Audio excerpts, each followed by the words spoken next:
Filmed from a distance, no hummingbirds were harmed during the making of these movies.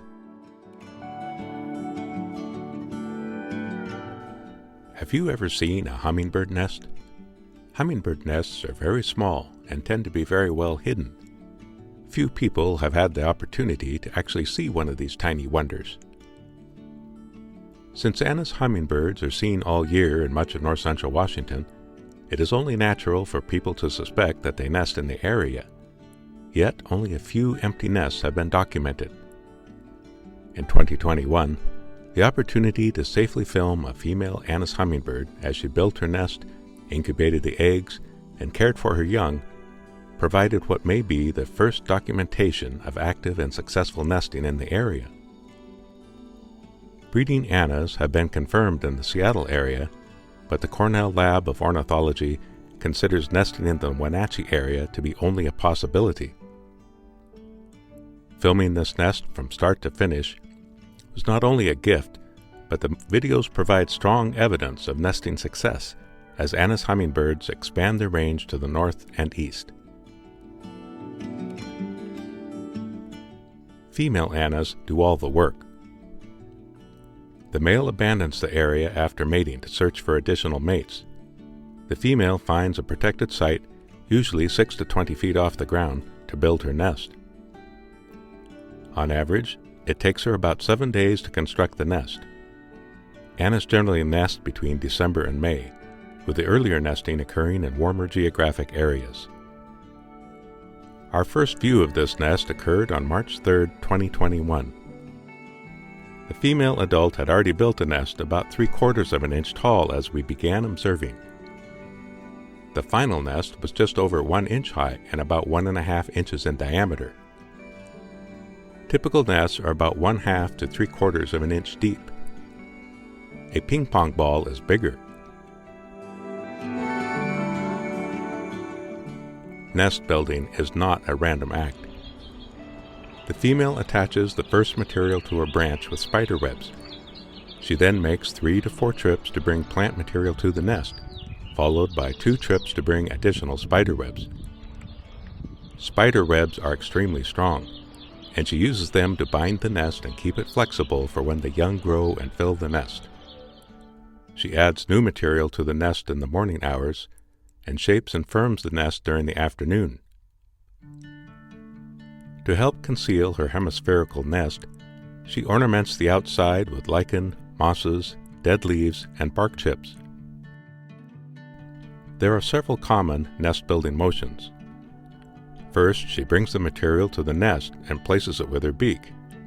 She then stretches tall to use her long beak to place material along the sides or at the bottom of the nest. A loose feather may be grabbed from the top or outside of the nest and poked down into it. She will frequently make fine adjustments to the materials by moving small bits from one location to another or by poking materials into place with her beak. Occasionally, she will sweep her beak or a wing across the outside to add form and to consolidate the nest. Usually, after placing material, she will begin what looks like an energetic quivering. In actuality, she is stomping the material into place with her tiny feet. Sometimes she will press her body into the side of the nest to form it. She repeats this sequence of bringing materials to the nest, followed by careful placement and vigorous compaction to build strength, form, and dimension until the nest is complete. Amazingly, she may lay her 2 eggs before she completes the nest. Once she begins incubation, she will be on the nest about 75% of the time. Her interludes away from the nest allow her to feed herself and gather the materials needed to complete the nest construction. The 2 tiny white eggs she lays are really small. Some say that the eggs are about the size of a Tic Tac mint. Others say a jelly bean is a good approximation. Researchers document that an egg weighs about 1/2 of a gram. Together, the 2 eggs weigh about as much as a single standard-sized paper clip. The female will incubate the eggs for 14 to 19 days, with the nestlings hatching at 16 to 19 days. The newly hatched birds are fingernail-sized downy miracles. They are born with their eyes closed and are totally dependent on their mother to care for them. We know that the babies have hatched on March 23rd when we see the mother perched on the side of the nest, probing her beak down into the nest's interior. Based on her beak movement to two different areas, we suspect that there are two young. The mother feeds the young by inserting her bill deep into the young's gaping mouth to regurgitate food while pumping her head up and down. She brings a variety of foods to her young. She delivers sucrose-rich nectar as well as protein-rich insects and spiders to support the young bird's energetic growth. She provides more protein than sugar in the afternoon and evening to give the young the most nourishment overnight. The young grow rapidly. Soon, their heads rise up to reach out as they feel air movement from the mother's wings as she approaches the nest. At 5 days, the young open their eyes to see the world for the first time. Their mother must look huge to them as she stands above them and pokes her beak into their gaping mouths with an up and down motion.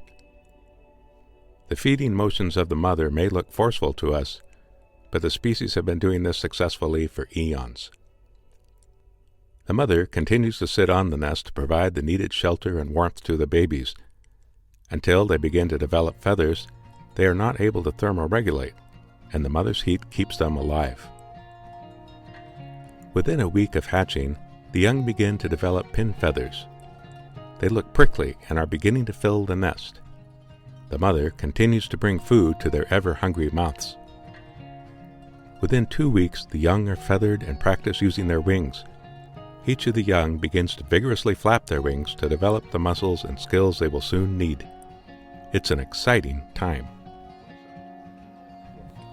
About 3 weeks after hatching, it is clear that the young are nearly ready to fledge. They continue to practice flying within the nest, but may climb up onto the nest's edge to flap some more.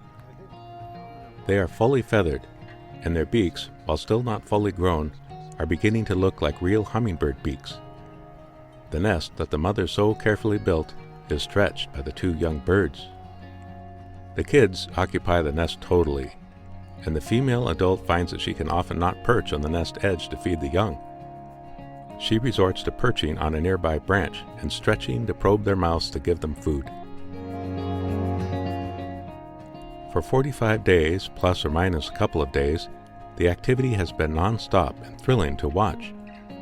We witnessed the careful and strategic building of the nest.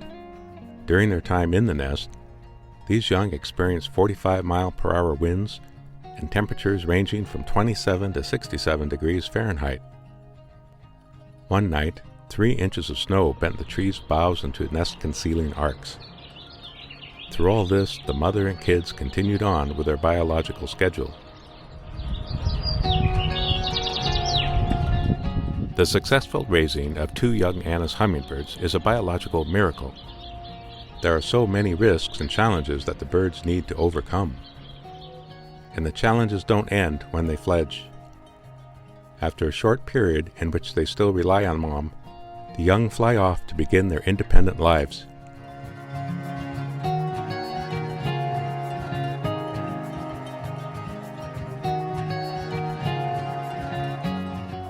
And then they were gone.